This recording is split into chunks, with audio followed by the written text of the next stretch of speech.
Un poco lo decía Flor, cómo surgió este vínculo que tenemos con ALAPA y con muchas otras agrupaciones y organizaciones, tuvo que ver con el hecho de que un día nosotros estábamos con toda la discusión del proyecto de ley Ómnibus en el Congreso de la Nación, y no sé si recuerdan, pero hubo uno de esos días que se hizo una fila contra el hambre en el Ministerio de Capital Humano, porque la ministra Petovelo, 25 cuadras, exacto, un mito histórico, porque la ministra Petovelo le había dicho a las organizaciones que si había gente con hambre fueran a hacer una fila, que los iba a recibir uno por uno con el DNI. Bueno, la gente fue a hacer la fila, no recibió a nadie. Ese mismo día cerraron las oficinas de la DATSE, ese mismo día, en ese mismo momento. Nos hablan las trabajadoras y los trabajadores del ex Ministerio de Desarrollo Social y nos dicen, cerraron la DATSE,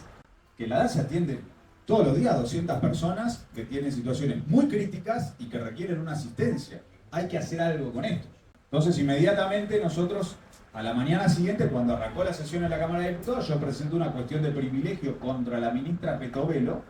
denunciando el hecho de que había cerrado intempestivamente las oficinas de la DATSE y que no había ninguna solución de continuidad de cómo iban a resolver la situación. Las trabajadoras y los trabajadores del ex Ministerio de Desarrollo Social hicieron un comunicado denunciando la situación, porque aparte tienen la incertidumbre de qué va a pasar con los puestos de laburo de las compañías y los compañeros que laburan ahí en la DATSE. Al día siguiente reabren la oficina, pero no dan ninguna respuesta,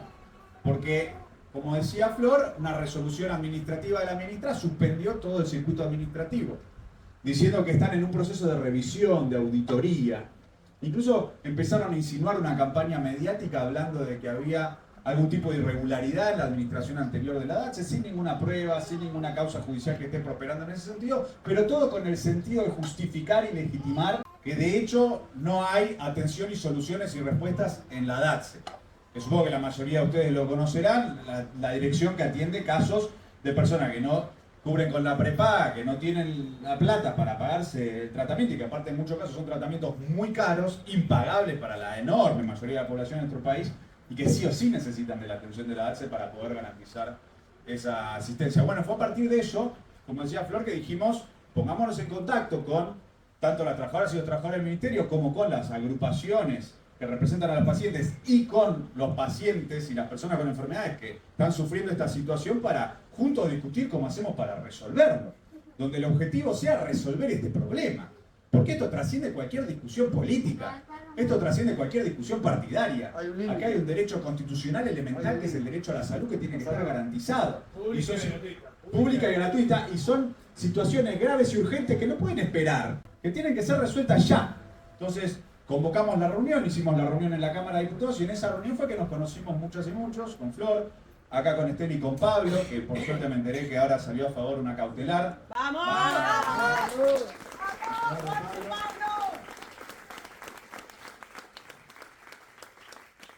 Nos conocimos también con Eduardo, cuya esposa tiene melanoma grado 4 y también no está recibiendo los medicamentos por la suspensión de la atención en la DATSE, medicamentos, bueno, el caso de Pablo, el caso de la esposa de Eduardo, que salen 7.000, 10.000, 12.000 dólares por mes, imposible de pagar. Y ahí discutimos, bueno, juntos cómo vamos a dar esta pelea. Y ahí fue que discutimos, hagamos una campaña mediática para que esto se visibilice, donde es muy importante la voz de las propias y los propios pacientes y sus familias, que son los protagonistas de esto, que son sujetos de derecho y que se tienen que hacer valer y se tienen que hacer respetar y no puede ser que los atropellen y les pasen por encima.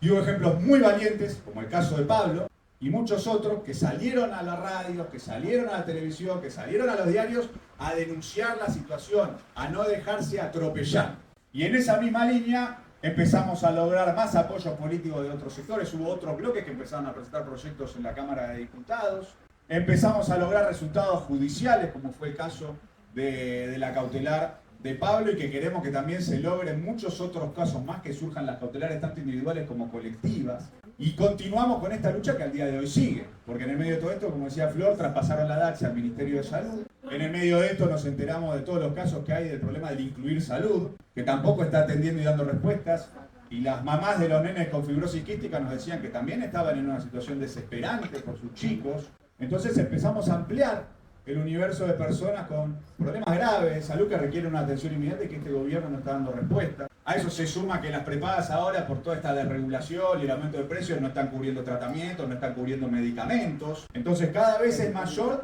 la cantidad de gente que se acerca y que vemos todos los problemas que hay producidos por las decisiones de este gobierno. Tienen nuestro compromiso de seguir dando esta lucha para garantizarle a cada una de las personas que está siendo afectada por esta situación y colectivamente a todos y a todos que logremos un triunfo. Que logremos que la DEA se reabra y funcione como corresponde, que el incluir salud se ejecute como corresponde, que haya cautelares donde las prepagas estén obligadas a garantizar los tratamientos y los medicamentos.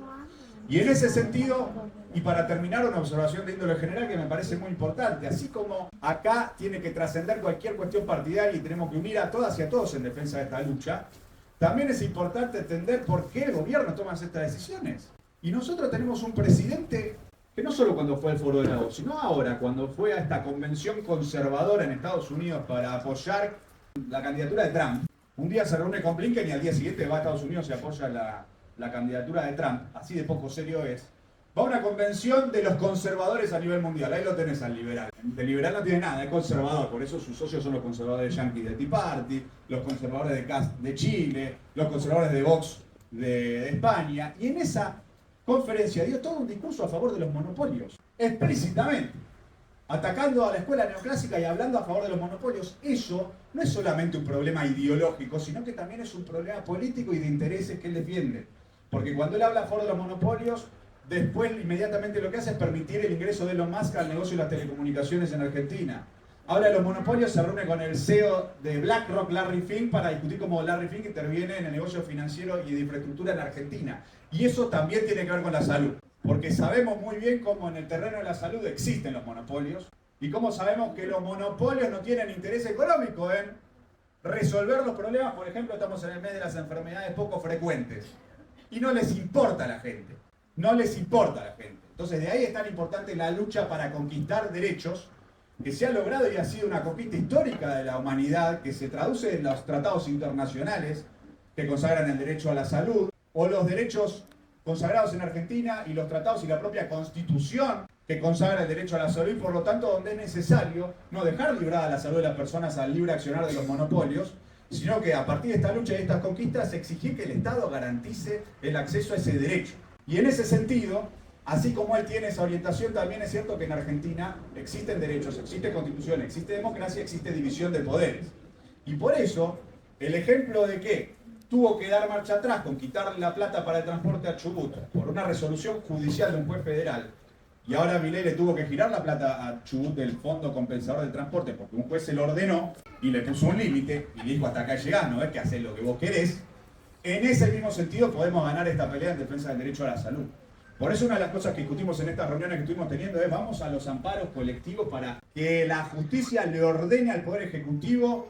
que restablezca la atención y las prestaciones de la DATSE del incluir salud. Por eso vamos a una lucha para que el Poder Judicial le ordene a las personas que garantice los tratamientos y los medicamentos.